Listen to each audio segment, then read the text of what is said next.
Tensile Washington இவரை பற்றி எல்லாருமே கேள்விப்பட்டிருப்போம். ஒரு அமேசிங்கான ஆக்டர். இப்போதைக்கு அவர் பிளாக் பந்தர் 3 பற்றி ஒரு ஹிண்ட் கொடுத்துருக்காப்புல.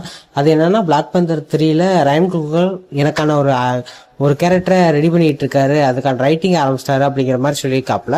ஸோ பிளாக் பந்தர் 3க்கான ரைட்டிங் ரயன் குக்லர் ஆரம்பிச்சிட்டாரு அப்படிங்கிற மாதிரி தான் தெரிய வந்திருக்கு. இதுக்கு முன்னாடி இவரோட படம் இப்போ தான் ரிலீஸ் ஆச்சு. ஸோ இப்போதைக்கு அடுத்த பிளாக் பந்தர் 3க்கான ரைட்டிங் ஆரம்பிச்சிட்டாருன்னா அடுத்த நெக்ஸ்ட் படமே ரயன் குக்லரோட நெக்ஸ்ட் படமே நம்ம பிளாக் பந்தர் 3 தான் இருக்கிறதுக்கான அதிக வாய்ப்பு இருக்குன்னு தான் எல்லாருமே சொல்றாங்க.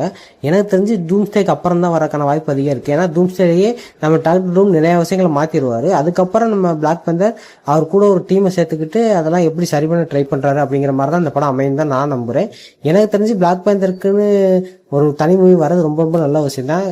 பெருசா பிளாக் பந்தர் எந்த ஒரு இடத்துலயுமே எம்சியூ யூஸ் பண்ணாமலே இருக்காங்க.